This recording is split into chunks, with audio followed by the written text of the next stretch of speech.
নবীদের মধ্যে সবচাইতে জবরদস্ত পয়গম্বর ছিলেন মুসা আলাইহিস সালাম। বড় মেজাজওয়ালা নবী, রেগে যেতেন খুব বেশি। থাপ্পড় মেরে একবার ফেরাউনের বাবুর্চিকে মেরে ফেলেছিলেন।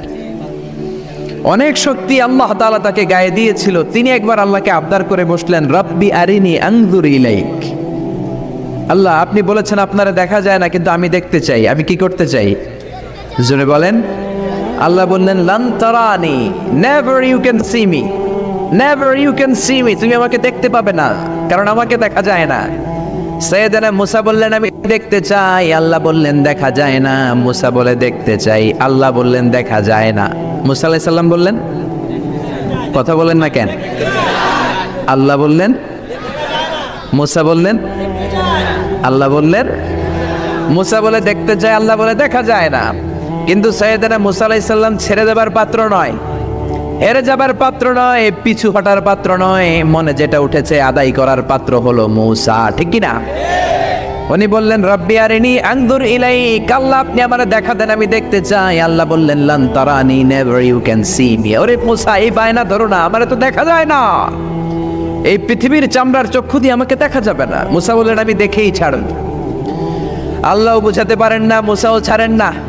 অবশেষে নবীর আবদার রব্বুল আলামিন শুনতে রাজি হলেন। আল্লাহ বললেন, মুসা, আগামীকাল অমুক সময়ে গোসল করে ওযু করে তুর পাহাড়ে চলে আসবা। তুমি যখন দেখতেই চাও, আগামীকাল তুর পাহাড়ে চলে এসো। সাইয়েদনা মুসা আলাইহিস সালাম তুর পাহাড়ে চলে এসেছেন, কারণ ওনার ফিলিংস আমাদের ফিলিংস একরকম নয়। আমরা কি আল্লাহর কথা শুনি? জোরে বলেন। কিন্তু ওয়া কাল্লামাল্লাহু মুসা তাকলিমা, উনি আল্লাহর কথা শুনতেন। তো ওনার চিন্তা হচ্ছে, যার কথাটা এত সুন্দর, না জানে উনি দেখতে কত। সুবহানাল্লাহ পড়বেন না? আল্লাহ বললেন, মুসা, আগামীকাল আসো, তুর পাহাড়ে আসো। সাইয়েদনা মুসা আলাইহিস সালাম তুর পাহাড়ের উপর চলে গেলেন। আল্লাহ বললেন, মুসা, এটা যেন তেন কোনো খেলা না। আবার তোমারে জিজ্ঞেস করতে চাই, আসলেই তুমি দেখতে চাও কিনা? মুসা আলাইহিস সালামের এক কথা এক দাবি, দেখতে চাই। এক কথা এক দাবি, সেটা কি? আমি দেখতে চাই খোদা, আমি দেখতে চাই আপনাকে। আল্লাহ বললেন, মুসা, এটা সাধারণ খেলা নয়, এটা বিপিএল এর খেলা নয়, এটা আইসিসি নয়, এটা ফিফার খেলা নয়, এটা মুসার সাথে বিশ্ব গভর্নমেন্টের খেলা, ঠিক কিনা? এটা সাধারণ খেলা না, it's a very dangerous game. তুমি যদি স্টার্ট করো, you have to go until the last moment. শেষ পর্যন্ত তোমাকে যেতে হবে, ঠিক কিনা? মুসা আলাইহিস সালাম এক পায়ে খাড়া। সাইয়েদনা মুসা বললেন, আমি রাজি। আল্লাহ বললেন, ওকে, তাহলে খেলা শুরু করে দিলাম। ও মুসা, তুমি দাঁড়িয়ে থাকো, খেলা এখন শুরু হয়ে যাবে। রব্বুল আলামিন মুসা আলাইহিস সালামের চারিদিকে অন্ধকার করে দিলেন। কি করে দিলেন? চারিদিকে 4 ফারসাক এলাকা, 1 ফারসাকে 12 মাইল, 4 ফারসাকে অনেক লম্বা একটা জায়গা, 3 × 36 কিলোমিটার জায়গা আল্লাহ অন্ধকার করে দিলেন। ঘুটঘুটে অন্ধকার, এত অন্ধকার সাইয়েদনা মুসা আলাইহিস সালাম নিজের হাতটাও নিজে দেখে না। এবার মনের মধ্যে একটু ভয় চলে আসছে, কোনো আওয়াজ নাই, অন্ধকার। এবার মনের মধ্যে ভয় এসেছে, কিন্তু আল্লাহকে দেখতে চায়। ওই নেশায় এখন অন্তরের মধ্যে কিছু সাহস আছে না নাই? সাহস নিয়ে দাঁড়িয়ে আছেন। এবার আল্লাহ চারিদিকে আলোকিত করে দিলেন। এবার বললেন, মুসা, আরো কিছু কাজ আছে। তোমার চারদিকে 4 ফারসাক এরিয়ার মধ্যে কোনো প্রাণী থাকতে পারবে না, কোনো মশা থাকবে না, মাছি থাকবে না, ইঁদুর থাকবে না, ব্যাঙ থাকবে না, পাখি থাকবে না। সবগুলো পশু আর প্রাণীকে বললেন, আল্লাহ বললেন, তোমরা বাইরে চলে যাও, বাউন্ডারির বাইরে চলে যাও। বাংলাদেশের সাথে ইন্ডিয়ার খেলা, আপনারা দর্শক মাঠে ঢুকতে পারবেন? বলেন, ঢুকলে খেলা হবে? খেলাটা হবে। আল্লাহ বললেন, সবাই বাইরে চলে যাও। সব বাইরে চলে গেল। এবার আল্লাহ বললেন, মুসা, তোমার 2 কাঁধের মধ্যে 2 ফেরেশতা আছে না নাই? কিরামান, তাদেরকেও বাইরে পাঠানোর দরকার আছে না নাই? আল্লাহ বললেন, তোমরাও 4 দিক থেকে বাউন্ডারি দেয়া এরিয়ার বাইরে তোমরা চলে যাও। এবার রব্বুল আলামিন বললেন, আল্লাহর স্পেশাল সিকিউরিটি ফোর্স ফেরেশতাকে তোমরা 4 দিকে বাউন্ডারি দাও। স্পেশাল সিকিউরিটি ফোর্স ফেরেশতা কাদের সাথে কাঁধ লাগিয়ে, পায়ের সাথে পা লাগিয়ে 4 দিকে একটা বাউন্ডারি দিলেন। চিল্লায়ে বলেন, আল্লাহু আকবার। এবার সাইয়েদনা জিব্রাইলকে আল্লাহ বললেন, ও জিব্রাইল, তুমিও ঢোকার চেষ্টা করো না, তুমিও বাইরে চলে যাও। সুবহানাল্লাহ। সাইয়েদনা জিব্রাইল বলে, আল্লাহ, আমাকে তৈরির পর থেকে, আমাকে রূহ দেওয়ার পর থেকে আজ পর্যন্ত তোমারে আমি দেখি নাই। সিদরাতুল মুনতাহা হলো আমার লাস্ট বর্ডার। ওই বর্ডারে কান লাগিয়ে তুমি যা বলো শুনি, ওই কথাগুলো নবীদের কাছে পৌঁছে দেয়, এটাই আমার ডিউটি। আজ পর্যন্ত আমিও তোমারে দেখি নাই, তোমার নূর এখনো দর্শন লাভ করি নাই, আমিও দেখতে চাই। আমার ভাই মুসার সাথে আমাকেও দেখতে দাও। আল্লাহ বলল, no no, this game is between Musa and me. এটা মুসার সাথে আমার খেলা, তোমার তো খেলা নাই, ঠিক কি না? জিব্রাইল তুমিও বাইরে চলে যাও। সাইয়েদনা জিব্রাইলও বাইরে চলে গেলেন। এবার একেবারে গ্রাউন্ড রেডি, স্টেডিয়াম রেডি। এবার খেলা হবে। খেলা কি হবে? জোরে বলেন, কি হবে? মুসা আলাইহিস সালামের বিশ্ব গভর্নমেন্ট, আল্লাহর সাথে খেলা। আল্লাহ বললেন, মুসা তুমি উপরের দিকে তাকাও। সাইয়েদনা মুসা আলাইহিস সালাম উপরের দিকে তাকালেন, দেখলেন প্রথম আকাশ দেখা যায়, তারপরে দ্বিতীয় আকাশ, তৃতীয় আকাশ, সব দেখতে আরম্ভ করলেন। প্রথম আকাশ, এটা বিশাল একটা area, it's a big space, we can't imagine. এটা কত বড় আমরা কল্পনাও করতে পারি না, বিশাল। হাতি, সূরাতুল ফিল আছে না নাই? সবচেয়ে ছোট্ট সাইজের প্রাণী পিঁপড়া, পিঁপড়ার নামে সূরা আছে না নাই? সূরাতু আন-নামাল। এরপর মাকড়সার 8 পা, মাকড়সার নামে আছে না নাই? সূরাতু আল-আনকাবুত। মৌমাছি, মৌমাছির নামে আছে না নাই? সূরাতু আন-নাহাল। নারীদের নামে আছে না নাই? নারীদেরকে আমরা পছন্দ করি বেশি, ঠিক কিনা? বিশ্বনবী পছন্দ করতেন, নারীদের মর্যাদা বেশি, মায়ের মর্যাদা 3 গুণ বেশি বাবার চেয়ে। এজন্য দেশের ক্ষমতায় আমরা নারীদেরকে বসাই দিচ্ছি। যেহেতু ক্ষমতা কয় গুণ বেশি, 3 ডবল যেহেতু মর্যাদা, তো বাবারে বসাবো কেন, মারই বসাই দিলাম। 2 মাই আছে, ঠিক কিনা? এই স্বাধীনতার পর থেকে এই 2 মা।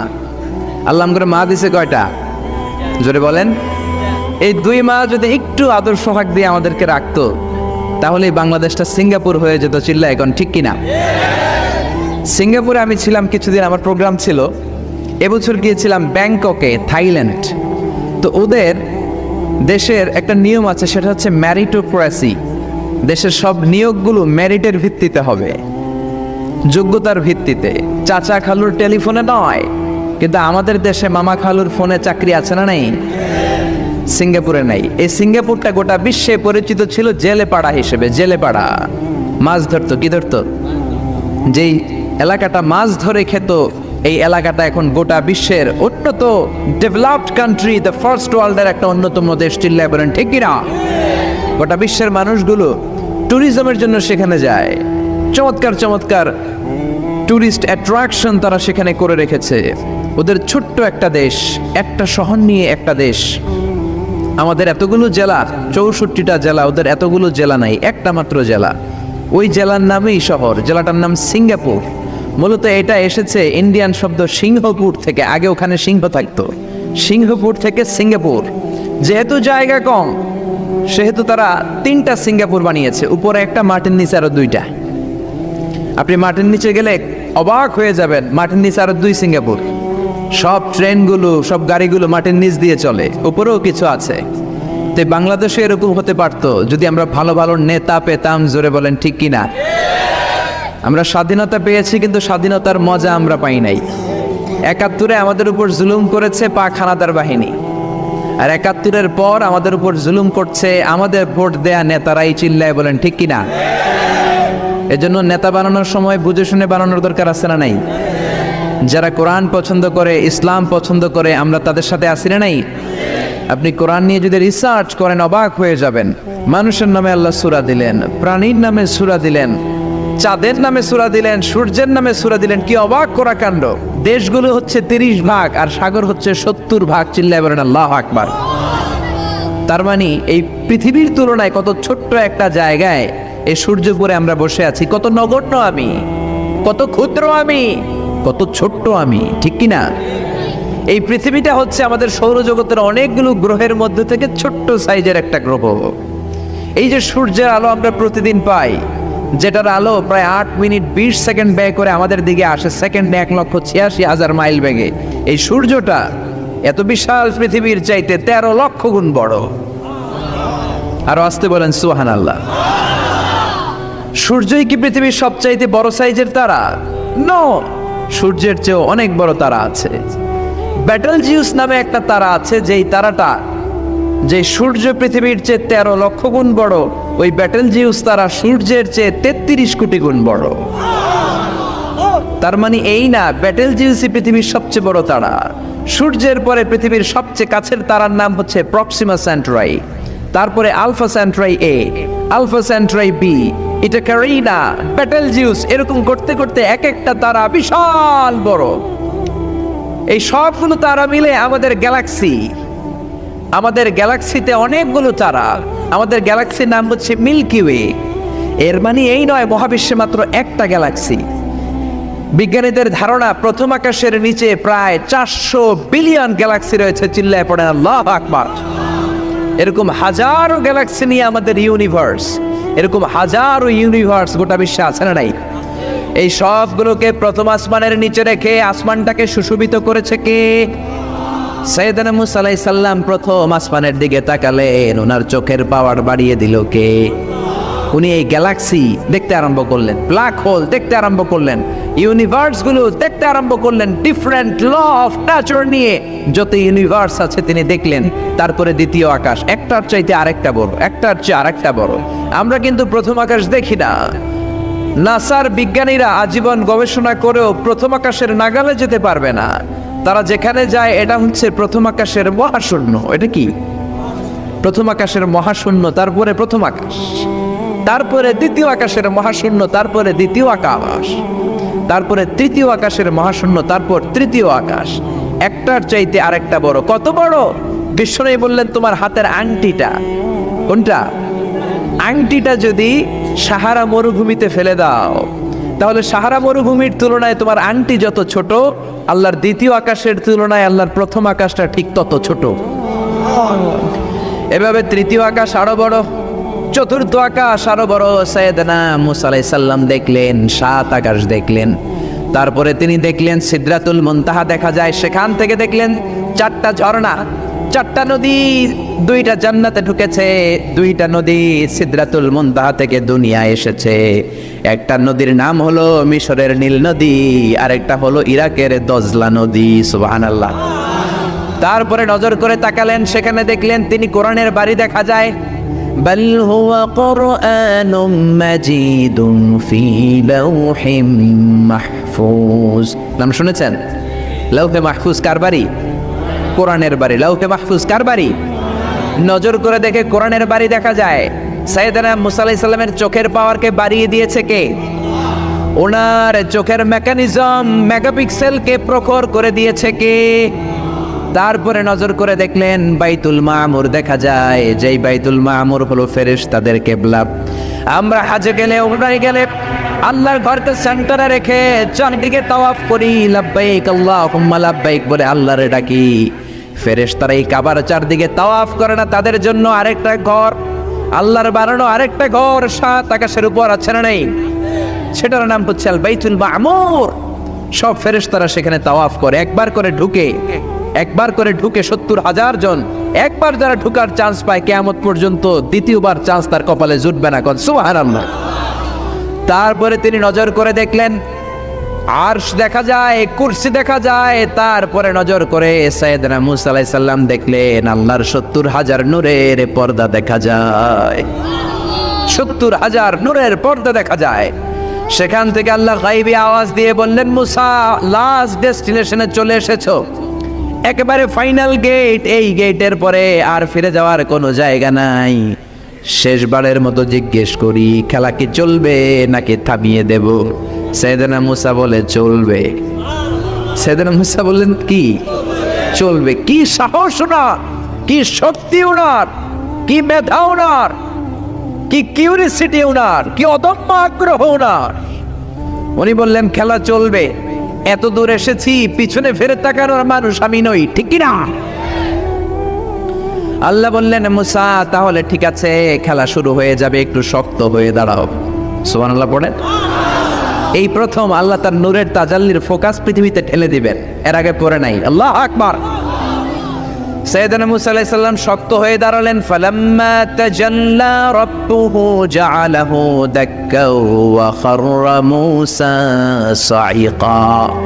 ফালাম্মা তাজাল্লা রাব্বুহু লিল জাবাল। আল্লাহ বললেন মুসা তবে একটা কথা শুনে রাখো, এত দুর্বল করে তোমাদের বানিয়েছি। ওয়া খুলিকাল ইনসানু দাঈফা। মানুষ কি সবল নাকি দুর্বল? সবল না দুর্বল? দুইবার পাতলা পায়খানা হইলে চেহারার দিকে আর তাকানো যায় না, ঠিক কিনা? আজকের জান্নাতুন নাইম এপ্রিল বিশ্ব সুন্দরী, 20 বছর পরে বিশ্ব পেতনিও না, ঠিক কিনা? অসুস্থ হলে মানুষ দুর্বল হয়ে যায়, বিপদ আসলে মানুষ কাবু হয়ে যায়, বয়সের ভারে মানুষের চামড়াগুলো ঝুলে যায়। মানুষ কি সবল নাকি দুর্বল? জোরে বলেন, সবল নাকি দুর্বল?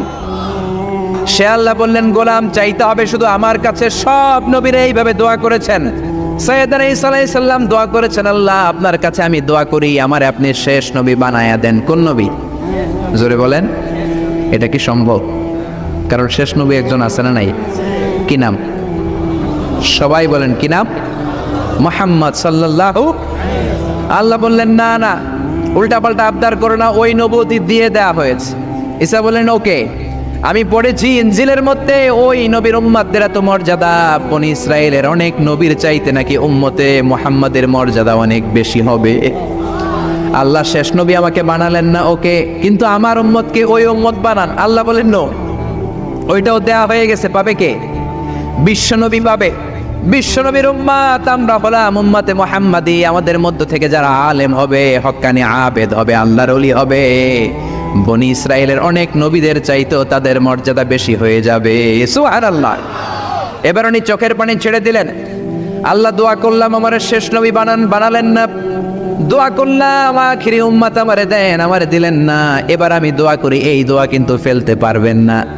আল্লাহ বললেন, করো করো। সাইয়েদনা ঈসা বললেন, আল্লাহ তাহলে আপনি আমাকে এই পৃথিবীর মধ্যে ওই নবীর উম্মত করে আরেকবার দুনিয়াতে পাঠানো লাগবে। সুবহানাল্লাহ। কবুল করে নিল কে? পৃথিবীতে একজন নবী এখনো মরে নাই। কি নাম? ঈসা আলাইহিস সালাম। উনি আসবেন ইমাম মাহাদির 7 বছর যখন হবে, তার গভর্নিং 7 বছর চলে যাওয়ার পরে আসবেন। ঈসা আলাইহিস সালাম যখন আসবেন, এসে দাজ্জালকে, অ্যান্টি খ্রাইস্টকে নিজ হাতে হত্যা করবেন। চিল্লায় বলেন ঠিক কিনা? এটা ছিল ঈসা নবীর দোয়া। এবার বিশ্বনবী কোন দোয়া করেছেন জানার দরকার আছে না নেই? বিশ্বনবী বলেন, লিকুল্লি নাবিয়িন দাওয়াতুন মুস্তাজাবা। প্রত্যেক নবীর জন্য একটা করে দাওয়া মুস্তাজাবা আছে। আলেম যারা আছেন তারা বুঝবেন, দাওয়া মুস্তাজাবা মানে এমন দোয়া যেটা কবুল হয়ে যায়। দোয়া করলেই, কথা বলেন, দোয়া করলেই কবুল। এরকম দোয়া রব্বুল আলামিন সব নবীকে একটা একটা করে দিয়েছেন। ওই দোয়াটা করলেই সেকেন্ডের মধ্যেই কবুল করে দেয় কে? সব নবী ওই দোয়া দুনিয়াতেই করে ফেলেছে। বিশ্বনবী বললেন, লিকুল্লি নাবিয়িন দাওয়া মুস্তাজাবা। সব নবীর জন্য একটা স্পেশাল দোয়া আছে, দাও বিহা, যেই দোয়াটা নবীরা দুনিয়াতেই করে ফেলেছে। ওয়া ইন্নী আখতাবিউ দাওয়াতি শাফাআতান লি উম্মতি ইয়াউমাল কিয়ামাহ। আল্লাহু আকবার। আর আমি আমার দাওয়া মুস্তাজাবা স্পেশাল দোয়াটা এখনো করি নাই। আমার দোয়াটা এখনো আমি জমিয়ে রেখেছি।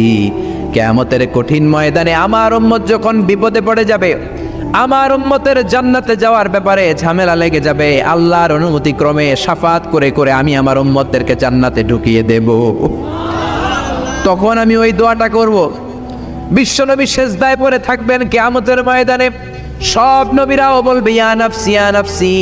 কেউ যখন আল্লাহর কাছে যেতে পারবে না, সবাই মিলে বিশ্বনবীর কাছে যাওয়ার পরে বিশ্বনবী তখনও মাথা তুলবেন না।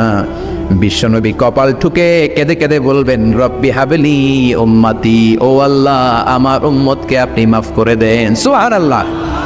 আল্লাহ বলবেন, নবী ইরফা রাসাক, মাথা উঠান, সাল তুতা, আজকে যা চাইবেন তাই দিব। ইশফা তুশাফা, যারাই শাফাত করবেন আমার অনুমতি ক্রমে কবুল করে নিব। সুবহানাল্লাহ। বিশ্বনবী চাইলে ওই দোয়াটা দুনিয়াতেই করতে পারতেন অন্য নবীদের মতো, ঠিক কিনা? অন্য নবীরা যেমনি নিজেদের প্রয়োজনে ওই দোয়াটা দুনিয়াতেই করেছে, আমার নবীকে ওই রকম করেছে নাকি?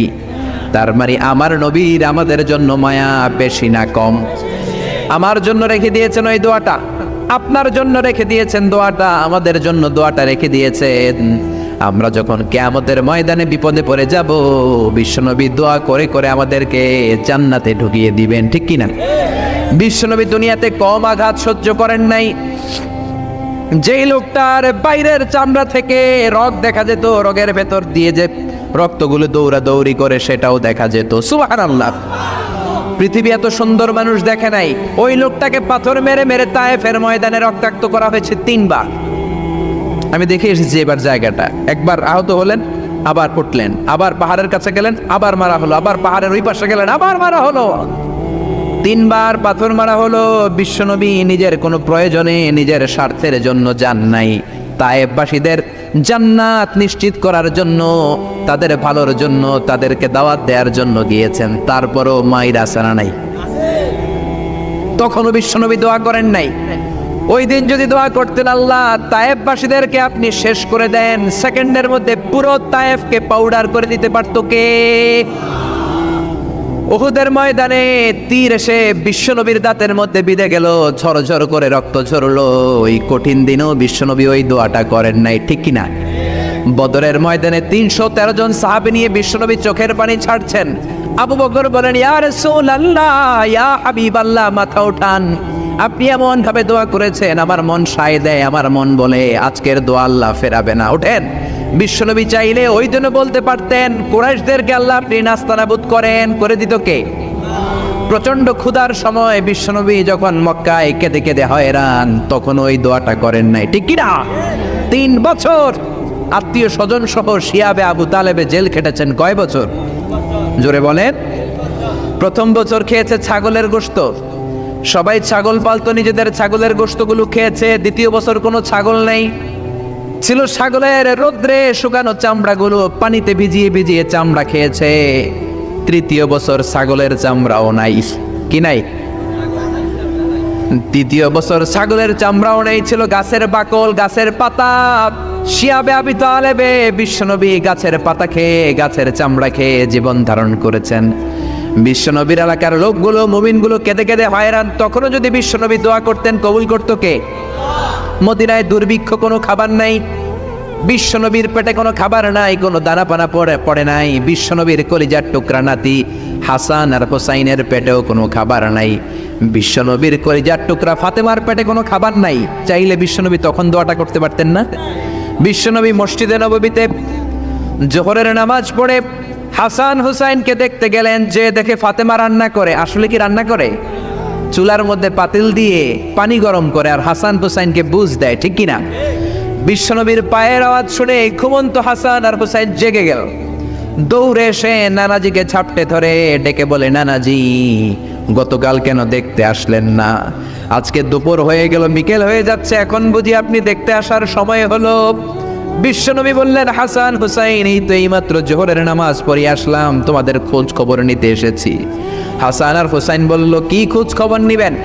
খোঁজ খবর নেওয়ার আগে একটা বিচার করে দেন। বিচার? আপনি তো আহকামুল হাকিমিন, সব চাইতে বড় বিচারকের সব চাইতে বড় নবী, ইনসাফওয়ালা নবী। আপনার কাছে বিচার দিয়ে কেউ কোনোদিন বিচারে ঠকে নাই, ঠিক কিনা? আপনি একটা বিচার করেন। বিশ্বনবী বললেন, কিসের বিচার? হাসান বলে, নানাজি, আপনার মেয়ের নামের বিচার, ফাতেমার নামের বিচার। বিশ্বনবী বললেন, ও হাসান, আমার মেয়ে ফাতেমার আবার কি বিচার? কি অপরাধ আমার ফাতেমার? হাসান হুসাইন চোখের পানি ছেড়ে দিয়ে ডেকে বলে, নানাজি, আপনার মেয়ে আমাদেরকে খাবার দেয় না কেন? খাবার দেয় না কেন? বিচার দিলাম, গতকাল সারাদিন বলেছে রাত্রিবেলা খাবার দিবে, রাতে খাবার দেয় নাই। আমাদেরকে বলেছে তোমরা ঘুমিয়ে যাও, আমি রান্না করি, সকালে দিব। ঘুমিয়ে গেলাম, সকালবেলায় খাবার চাইলাম, আপনার মেয়ে ফাতেমা তখন আমাদেরকে খাবার দেয় না। দাদা, আমরা ছোট্ট 2টা মানুষ ক্ষুধার জ্বালায় বেহুশ হয়ে যাই, আর সহ্য করতে পারি না, আপনার মেয়ে খাবার দেয় না। দুপুর হয়ে গেল, 2 জনে কান্নাকাটি করে, আপনার মেয়ে এখন পর্যন্ত আমাদেরকে খাবার দেয় নাই। আমরা 2 জন তো আর সহ্য করতে পারি না, কেন আপনার মেয়ে আমাদের সাথে এমন করে? আপনার কাছে বিচার দিলাম, আপনি বিচার করেন। বিশ্বনবী আর কি বিচার করবেন? ধা ধা করে বিশ্বনবী চোখের পানিগুলো ছাড়েন, হুসাইনকে জড়িয়ে ধরলেন, হাসান রে জড়িয়ে ধরলেন, ডেকে বললেন, হাসান রে, কাছে আয়। বিশ্বনবী শাম দেশের জুব্বা পরতেন, শাম দেশের জুব্বাটা উপরের দিকে উঠালেন, হাসান রে দেখালেন, এই তো দেখ, তোর নানার পেটের মধ্যে 3টা পাথর বাঁধা। একদিন না খেয়ে থাকার কারণে তোদের পেটে এত জ্বালা, এত কষ্ট। আমি বিশ্বনবীর পেটে গত 3 দিন যাবত কোনো দানা পানি পড়ে নাই। আমি বিশ্বনবী তো না খেয়ে আছি রে হাসান, আমি তো 3 দিন না খেয়ে আছি, আমার পেটেও তো কিছু নাই। নানাও কাঁদলেন, নাতিও কাঁদলেন, পুরো পৃথিবীও কাঁদলো, ঠিক কিনা? ওই কঠিন ক্ষুধার দিন, ওই কঠিন দুর্ভিক্ষের দিন বিশ্ব নবী যদি তার স্পেশাল দোয়াটা করতেন, জান্নাত থেকে জিব্রাইলকে দিয়ে খাবারের বস্তা পাঠিয়ে দিত কে? ওই দিনও বিশ্ব নবী দোয়াটা করে নাই। আমার জন্য, আপনার জন্য, আমাদের জন্য দোয়াটা এখনো আসরা নাই। হাজার ব্যথা বেদনার পরে ফিরে আসনি তুমি আপন ঘরে, দিনের আলো তুমি ছড়িয়ে দিতে চলে গেলে মদিনায় মক্কা ছেড়ে। হে রাসূল তোমাকে ভুলি আমি কেমন করে, হে রাসূল তোমাকে ভুলি আমি কেমন করে। খেয়ে না খেয়ে দিন প্রচারের কাজে নিজেকে দিয়েছ বিলিয়ে, তাই ফের কাফিরেরা চিনল না সে আলো, দুষ্ট ছেলেদের পিছু দিল লেলিয়ে। পাথরের আঘাতে ক্ষত বিক্ষত হয়ে সারা শরীর থেকে রক্ত ঝরে। হে রাসূল তোমাকে ভুলি আমি কেমন করে, হে রাসূল তোমাকে ভুলি আমি কেমন করে। পড়েন আল্লাহু আকবার। কি দিল দরিয়া নবী ছিল, নিজের বিপদের কথা ভুলে গিয়ে, নাতির বিপদের কথা ভুলে গিয়ে, ফ্যামিলির কথা ভুলে গিয়ে উম্মতের জন্য কেঁদেছে, ঠিক কিনা? গোটা বিশ্বের জন্য শিক্ষা এনেছে, সভ্যতা এনেছে, আমাদেরকে ভদ্রতা শিখিয়েছে।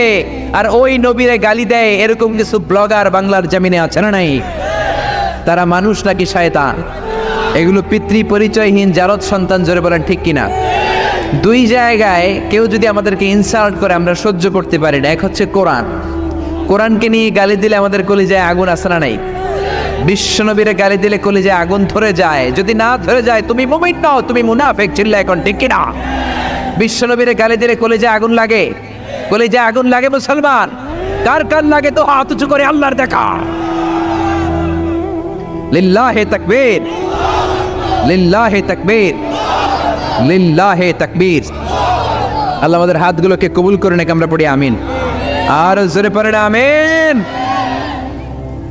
এজন্য বিশ্বনবীর সুন্নাহ আমাদের আসল সম্বল। বিশ্বনবী যে শিক্ষা আমাদের কাছে রেখে গিয়েছেন সেটাই সম্বল, ঠিক কিনা?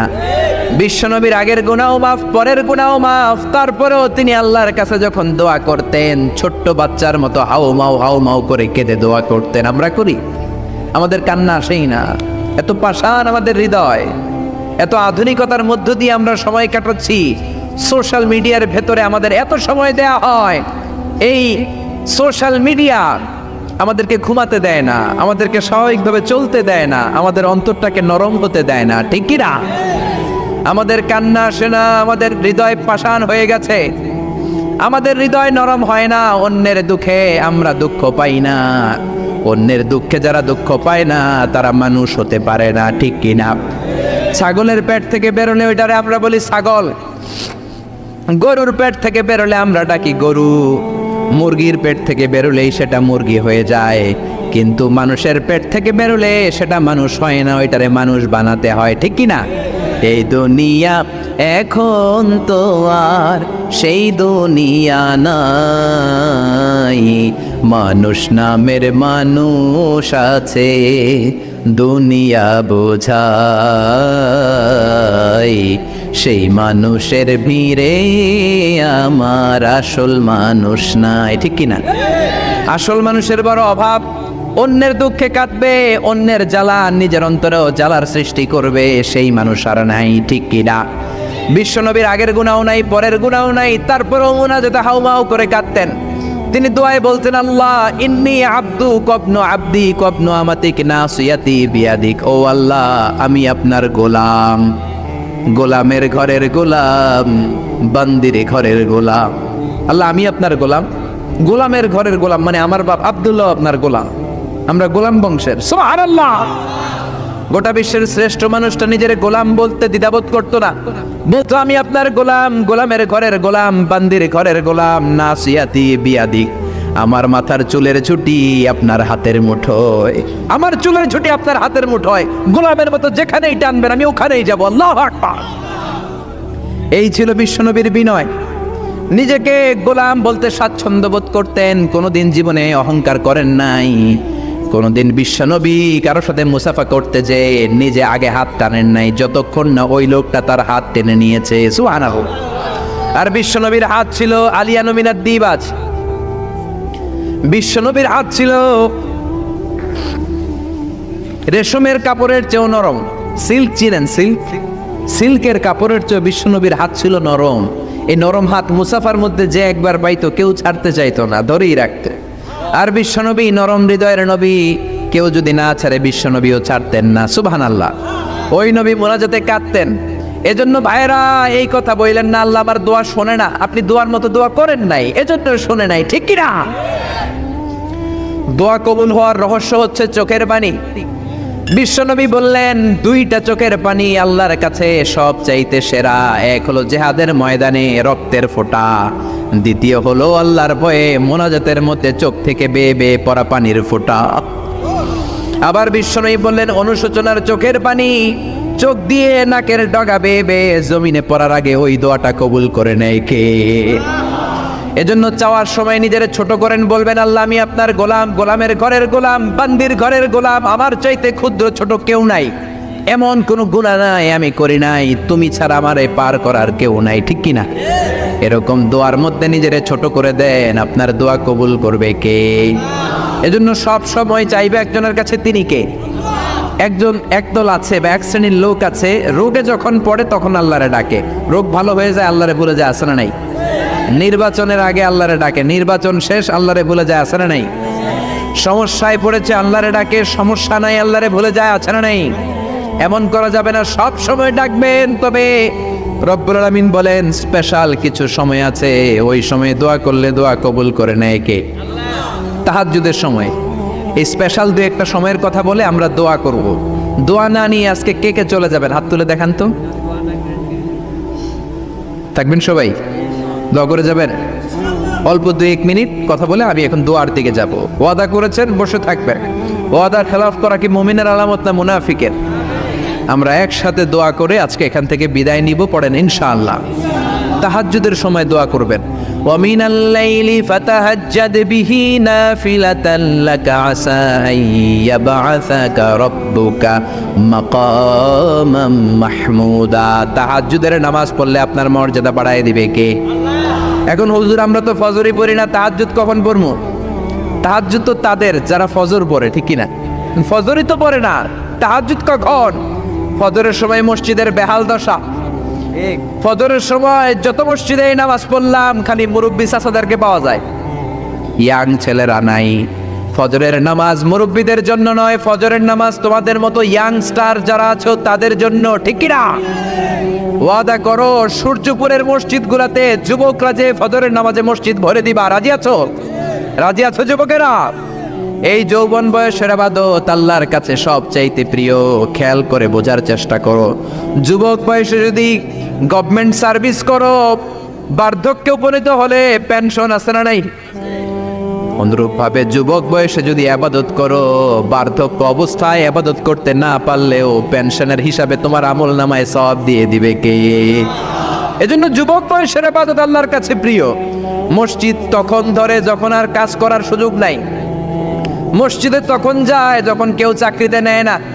মসজিদে তখন যায় যখন ঘরের কেউ তার সাথে কথা বলতে চায় না, মানে বয়স হয়ে গেছে 70। তখন দাড়ি রাখে যখন শেভ করতে গেলে হয় গাল কাটবে নয় ব্লেড ভাঙবে, ঠিক না? এজন্য যুবক বয়সে মসজিদে যাও। এখন তোমাদের রক্ত গরম, যা চাও তোমরা তাই করতে পারো। যেই মুরব্বী বাবাদের দাড়িগুলো পাকা হয়ে গিয়েছে তারাও তোমাদের মতো ওই বয়সটা পার করে এসেছে, ঠিক কি না? দুদিনের দুনিয়া, অল্প কয়েকটা বছরের ব্যবধানেই তোমার চুল পাকতে শুরু করবে। তোমার এই রক্ত গরম শরীরটাও ঠান্ডা হয়ে যাবে। তোমার আশেপাশে আর কেউ ঘুরবে না, কেউ তোমারে ডাকবে না, কেউ তোমারে গুনবে না। চিল্লায় বলেন ঠিক কি না? এজন্য কিয়ামতের দিন বিশ্বনবী বলেন বনি আদম 5টা প্রশ্নের উত্তর না দিয়ে কেউ পা নাড়াতে পারবে না। এর মধ্যে একটা প্রশ্ন হলো, যৌবন বয়সটা তুমি কেমন কাজে লাগিয়েছো? যৌবন বয়সে কি ইসলামের পক্ষে স্লোগান দিয়েছো নাকি আমার বামপন্থীদের দলে গিয়েছো? ঠিক কি না? যৌবন বয়সে কি তাফসির মাহফিলে গিয়েছো নাকি মমতাজের গানের কনসার্টে গিয়েছো? যৌবন অবস্থায় তুমি কি কোরআনের অর্থ পড়েছো, ইসলামী সাহিত্য পড়েছো নাকি চটি বই পড়েছো? ঠিক কি না? পাই টু পাই কিয়ামতের দিন জিজ্ঞেস করবে কে? চিল্লায় বলেন কে? এজন্য তাহাজ্জুদের অভ্যাস করেন। যারা তাহাজ্জুদ পড়ে তাদের চেহারায় একটা আলাদা গ্লেস আছে। লোকটা কালো হলেও, যদি কালো রঙের লোক হয়, একটা গ্লেস আছে। আমার অনেক কালো বন্ধু আছে। আমি মিশরে পড়েছি, students of more than 100 nationalities, we use to study, stay and dwell in the same place. 100টারও বেশি দেশের ছাত্র থাকতাম। আমার অনেক আফ্রিকান বন্ধু ছিল, কুচকুচে কালো, তেল তেলে, কিন্তু কালো হলেও চেহারা একটা সৌন্দর্য আছে না নাই? এজন্য কালো মানুষও যদি তাহাজ্জুদ পড়ে চেহারায় নূর বাড়িয়ে দিবে কে? 2 নম্বরে হলো আযান আর ইকামতের মাঝখানে যদি দোয়া করে, ওই দোয়া কবুল করে কে? এটা অনেকে জানে না। আযান দিয়েছে, মসজিদে গিয়েছে, সুন্নত নামাজ পড়ে বসে আছে, কখন ইকামত হবে, আরো 5 মিনিট বাকি, মাথা চুলকায়, আছে না নাই? মোবাইল টেপাটেপি করে, ফেসবুকিং করে, ঘড়ির দিকে তাকায় আছে, ঘড়ির কাঁটাও ঘুরে, ওর মাথাও ঘুরে, আছে না নাই? তো বসে থাকবা কেন তুমি? 5 মিনিট সময় আছে, চাইতে হবে কার কাছে? বাজারে যাওয়ার সময় যেমনি আপনি লিস্ট করে নিয়ে যান, এটা লাগবে ওটা লাগবে, মসজিদে যাওয়ার সময় মোবাইলের টুকি নিয়ে যান, কাগজের টুকি নিয়ে যান। আল্লাহ আমার সুন্দরী বউ লাগবে, বউ দাও, দিবে কে? এই বেটা, দিবে কে? নেককার বিবি লাগবে, দিবে কে? গোল্ডেন এ প্লাস পেতে চাই, দিবে কে? উমরা করতে চাই, পাসপোর্টে ভিসা লাগে না, ভিসা করে দিবে কে? দুরারোগ্য ব্যাধি, অনেক ওষুধ খেলাম, অনেক দেশে গেলাম, কোনো ডাক্তার ভালো করতে পারে না, কিন্তু ডাক্তারেরও বড় ডাক্তার আছে না নাই? কেউ যেটা পারে না, পারে কে? আযান ইকামতের মাঝখানে দোয়া আল্লাহ ফেরায় না। হাদিস এসেছে, দুআউ লা ইরাদ্দু বাইনাল আযানি ওয়াল ইকামা। আযান এবং ইকামতের মাঝখানের সময়টাতে দোয়া করবেন। তারপরে বিশ্বনবী বললেন, দুবুরাস সালাওয়াতিল মাকতুবা, ফরজ নামাজের পরে দোয়া করলে কবুল করে কে? আমাদের দেশে আসসালামু আলাইকুম রাহমাতুল্লাহ, আসসালামু আলাইকুম, আমিন ইয়া আরহামার রাহিমিন, আছে না নাই? এই দোয়া বিশ্বনবী এইভাবে দোয়া করতেন না। বিশ্বনবী সালাম ফেরানোর পরে পড়তেন আল্লাহু আকবার। কি পড়তেন? নামাজ শুরু আল্লাহু আকবার দিয়ে, শেষও আল্লাহু আকবার দিয়ে। তারপরে সাহাবীদের দিকে ফিরে বসতেন। আমাদের দেশে শুধু ফজরের নামাজ আর আসরের নামাজ, এই 2 ওয়াক্তে ইমাম সাহেব ফিরে বসে, ঠিক কিনা? তো সুন্নাহ হচ্ছে 5 ওয়াক্ত নামাজেই ইমাম সাহেব মুসল্লিদের দিকে ফিরে বসবে। এরপরে বিশ্বনবী পড়তেন 3 বার আস্তাগফিরুল্লাহ, আস্তাগফিরুল্লাহ, আস্তাগফিরুল্লাহ। তারপরে বিশ্বনবী পড়তেন আল্লাহুম্মা আনতাস সালাম ওয়া মিনকাস সালাম, এই দোয়াটা। এরপরে পড়তেন রাদিতু বিল্লাহি রাব্বা, এই দোয়া। এরপরে পড়তেন আল্লাহুম্মা লা মানিআ লিমা আ'তাইতা ওয়া লা মু'তিয়া লিমা মানা'তা ওয়া লা ইয়ানফা'ু যাল জাদ্দি মিনকাল জাদ। তারপরে আয়াতুল কুরসি পড়তেন। তারপরে বিশ্বনবী 33 বার সুবহানাল্লাহ, 33 বার আলহামদুলিল্লাহ, 33 বার আল্লাহু আকবার, আছে না নাই? এই তাসবিহগুলো আগে আপনি পড়বেন ঠান্ডা মাথায়। এরপরে যদি দোয়া করতে মনে চায়, সম্মিলিত মনে চায় করেন, একা একা মনে চায় করেন, বা হাত তোলা ছাড়া এমনি মুখে করেন, সমস্যা নাই, কিন্তু আগে তাসবিহগুলো পড়তে হবে। চিল্লায় বলেন ঠিক কি না? এই তাসবির সুন্নাত নাই। মানুষগুলো এত অস্থির, সালামের পরে কখন বেরোবে, কখন বেরোবে, মনে হয় পাবলিক টয়লেটে ঢুকছে, ঠিক কি না? পাবলিক টয়লেট হচ্ছে এমন জায়গা যে পাবলিক টয়লেটের ভিতরে আছে, ও বের হওয়ার জন্য ছটফট করে, আর যে বাইরে সিরিয়াল ধরে আছে, ও ঢোকার জন্য ছটফট করে, ঠিক কি না? মনে হয় পাবলিক টয়লেটে এসেছে, মসজিদে ঢুকেছ, আল্লাহুম্মা বলে তুমি ঢুকে গেলা আল্লাহর নাম নিয়ে। যখন মসজিদে ঢুকে গেলা, তোমার মাথার উপরে রহমত ঢালছে কে? মসজিদ হচ্ছে রহমতের জায়গা। সালাম ফেরানোর পরে তাসবিহ পড়েন, তারপরে আপনি দোয়া করেন। এজন্য সালাম ফেরানোর পরে দোয়া কবুল করে কে? এরপরে বিশ্বনবী বললেন ইনদা নুজুলিল মাতার, আকাশ থেকে যখন বৃষ্টি নামে, ওই বৃষ্টি নামার সময় যদি দোয়া করেন, দোয়া কবুল করে কে? আর দোয়া লা ইরাদ্দু তাহতাল মাতার, তুফান, ওই বৃষ্টি না, ভ্যাপসা একটা গরম, এই গরমটাকে দূরে সরিয়ে দেওয়ার জন্য একটা ঝিরিঝিরি ঝিরিঝিরি বৃষ্টি পড়ে। ওই বৃষ্টির নিচে দাঁড়িয়ে বৃষ্টির পানি নিয়ে দোয়া করলে কবুল করে কে? জানেই না মানুষ, ঠিক কি না? বরং বৃষ্টি আসলে গান গাওয়া শুরু করে দেয়, এই বৃষ্টি ভেজা রাতে তুমি চলে যেও না, আছে না নাই? তো চলে যাবো না, কি করবো, থেকে যাবো তোমার সাথে? এগুলো করা যাবে না। বৃষ্টি রহমতের বৃষ্টি, তুমি বৃষ্টি হাতে নিয়ে দোয়া করো। সুন্দরী বউ লাগবে, দিতে পারে একজন, তিনি কে? এজন্য চাইতে হবে একজনের কাছে, তিনি কে? কদরের রাতে দোয়া করলে আল্লাহ কবুল করে, খতমে কোরআনের পরে দোয়া করলে আল্লাহ কবুল করে, হজের মানাসিকুল হজের মধ্যে যে দোয়া করলে কবুল করে, মুসাফির দোয়া করলে কবুল করে, রোজাদার ব্যক্তি দোয়া করলে আল্লাহ কবুল করে, মাজলুম ব্যক্তি দোয়া করলে আল্লাহ কবুল করে। এজন্য বিশ্বনবী বলেছেন, ইত্তাকু দাওয়াতাল মাজলুম, মাজলুমের বদদোয়ারে ভয় করো, ফাইন্না লাইসা বাইনাহু ওয়া বাইনাল্লাহি হিজাব, তার আর তার আল্লাহর মাঝে কোনো পর্দা থাকে না। মাজলুম দোয়া করলেই কবুল, সুবহানাল্লাহ। এরপরে স্পেশাল দোয়া হলো মা বাবার দোয়া। এই দোয়া কোনোদিন ফিরে না, সুবহানাল্লাহ পড়েন। রাজি আছেন মা বাবার কাছে দোয়া চাইতে? রাজি আছেন তো? কোন ঘর আছে যে ঝগড়া হয় না? এরকম কোনো ঘর পৃথিবীতে নাই। ঝগড়া হবে, মা বাবার সাথে মিস আন্ডারস্ট্যান্ডিং হবে, হয়ে যেতে পারে দু চার কথা, কিন্তু ক্ষমা চাইতে হবে, ঠিক কিনা? এজন্য আল্লাহর কাছে চাইতে রাজি আছেন তো? সব সময় আমরা একজনের কাছে চাই। আবার এই চাঁদকে বিশ্বনবী দুই ভাগ করেছিলেন, সেটাও কোরআনে আছে না নাই? ইকতারাবাতিস সাআতু ওয়ানশাক্কাল কামার ওয়া ইয়ারাউ আয়াতান ইয়ারিদু ইয়াকুলু সিহরুম মুস্তামির। বিশ্বনবী আঙ্গুলের ইশারায় চাঁদকে দু ভাগ করেছিলেন। মক্কার কুরাইশরা এসে বলল, আব্দুল্লাহর বেটা মুহাম্মদ, তুমি যদি আকাশের পূর্ণিমার জ্বলজ্বলে চাঁদকে দুই ভাগ করে দেখাতে পারো, তাহলে বিশ্বাস করবো যে তুমি নবী। আর যদি দেখাতে না পারো, তাহলে তুমি নবী নও। বিশ্বনবী গ্রিন সিগন্যালের জন্য উপরে তাকালেন, কারণ বিশ্বনবী মন গড়া কিছু বলতেন না, উপর থেকে সিগন্যাল আসলে তারপরেই বলতেন। চিল্লায় বলেন ঠিক কিনা? বিশ্বনবী গ্রিন সিগন্যাল পেলেন। বিশ্বনবী বললেন, অবশ্যই আমি দেখাতে পারবো। শাহাদাত আঙ্গুলি বলি আমরা এটাকে, কিন্তু আরবিতে এটাকে বলা হয় সাব্বাবা। এই সাব্বাবা তুলে উনি বিসমিল্লাহ আল্লাহু আকবার এরকম করলেন, পূর্ণিমার চাঁদটাকে ফেটে দুই ভাগ করে দিল কে? একটা চলে গেল জাবালে আবু কুবাইস, সাফা পাহাড়ের উপরে যে অংশটা। জাবালে আবু কুবাইস আউয়ালু জাবাল ফিল আলাম, পৃথিবীর প্রথম পাহাড়। এই পাহাড় থেকেই অন্যান্য মাউন্টেন রেঞ্জ, এই যে আলাস্কা পর্বতমালা, তারপর মাউন্ট এভারেস্ট, আল্পস পর্বতমালা, তারপর তুরে সাইনা, এই যে সিলসিলাতুল জিবাল, এই সব পাহাড়ি রেঞ্জগুলো এই আবু কুবাইস থেকে গোটা বিশ্বে ছড়িয়ে দিয়েছে কে? চাঁদের এক খণ্ড চলে গেল আবু কুবাইসে, আরেক খণ্ড চলে গেল জাবাল কায়কানের ভেতরে। মক্কার লোকেরা দেখে তো অবাক, কি আজীব তামাশা, চাঁদকে দুই ভাগ করে ফেললো, আবার এই চাঁদকে মিলিয়ে দিল। বিশ্বনবীর এই চমৎকার মুআজিজা দেখে হাজার হাজার মক্কার লোকেরা কালিমা পড়ে মুসলমান হয়ে গেল। এই চাঁদের মধ্যে প্রথমে নেমেছিল নীল আর্মস্ট্রং। কি নাম? মহাকাশে যাওয়ার আগে তার আগে কুকুর পাঠিয়েছিল একটা, নাম হচ্ছে কি? লাইকা। লাইকা নামে একটা কুকুর পাঠিয়েছে, যে মরলে আগে কুত্তায় মরুক, আমরা বেঁচে থাকি, ঠিক কিনা? নাসার বিজ্ঞানীরা আগে কুকুর পাঠিয়েছে, পাঠানোর পরে দেখেন না সে বেঁচে থাকে না, কারণ আপনি মাধ্যাকর্ষণ শক্তির বাইরে গেলে ওখানে কোনো বাতাস নাই, ওখানে কোনো আওয়াজ নাই, ওখানে কোনো অক্সিজেন নাই, বাঁচার পরিবেশও নাই। চিল্লায় বলেন ঠিক কিনা? তারপর গেল ভ্যালেন্টিনা তেরেস্কোভা, প্রথম নভোচারী। এদের সাহসের এই ধারাবাহিকতায় 1969-এ অ্যাপোলো 11 নামে একটা স্পেস শাটল দিয়ে নাসার সেই স্টেশন থেকে নীল আর্মস্ট্রং, এডউইন অলড্রিন আর মাইকেল কলিন্স তিন বন্ধু মিলে একটা স্পেস শাটল দিয়ে চলে গেল চাঁদে।